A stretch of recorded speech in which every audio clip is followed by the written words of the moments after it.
People have been looking at clouds since people have been people. Those billowing shapes might have been our first art or the characters in our first stories. And we still love to pick out shapes like bears, fish, flying saucers, faces, elephants. Some clouds even fly through the sky like airplanes. Which is weird because clouds are full of so much water that they can easily weigh as much as a jumbo jet. So why don't they fall out of the sky?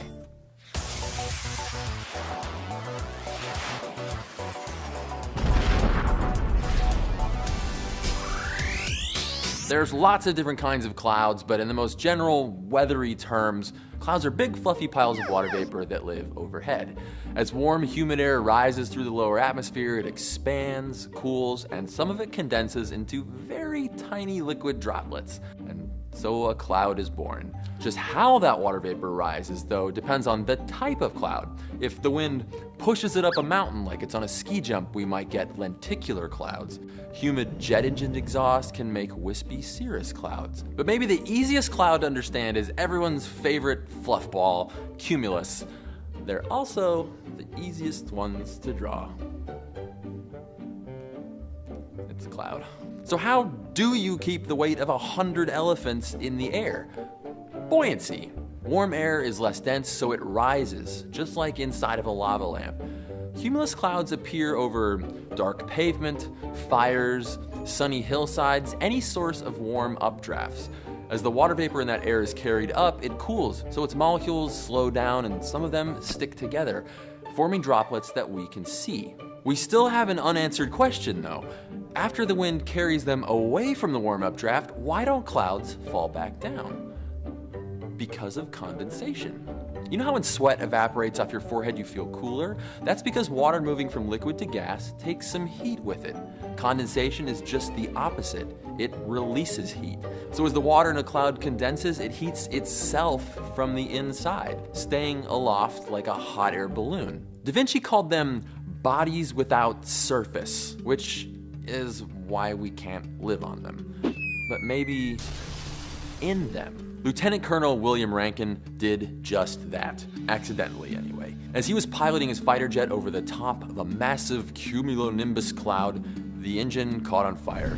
He ejected and fell from 47,000 feet straight into a 9-mile tower of lightning, thunder, ice, rain, carried up on 70-mile-per-hour updrafts and barely conscious. He was suffering from frostbite, bloodied by the pressure change, bruised by hail, and drowned by rain. What should have been a 10-minute parachute ride down to the ground instead took him 40 minutes. He was definitely not on cloud 9.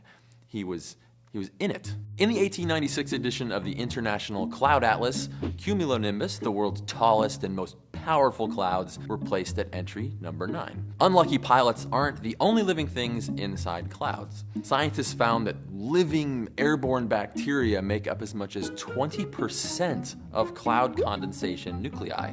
Not only are they home to airborne ecosystems, clouds are in some ways very much alive and evolving themselves. Just take a few minutes and stare up at a fluffy cumulus as its edges billow and die. The rain that falls from them will one day rise to become new clouds. It's a very circle of life. It might be because they're so alive that their names sound like biological species. Cirrocumulus stratiformis, Cumulonimbus capillatus incus. Actually, those sound like Harry Potter spells. Undulatus aspiratus. The greatest cloud photo of all time wasn't taken looking up at the clouds, but looking down on them. When Apollo 17 astronauts brought this image back to Earth, it became the symbol of a new environmental movement, demanding an appreciation of our fragile planet. 29% of its surface covered by land, 71% covered in liquid water, but so many clouds. There's a lot that scientists still don't know about clouds, but they are definitely important. And they look cool. Like Gavin Prater-Pinney says, they are nature's poetry writ large for all to see. I mean, what's a sunset without clouds? It's just a disappearing circle. Plain blue sky is just boring. Clouds are what puts the pale in this pale blue dot. I like that. Oh man, look at all these clouds.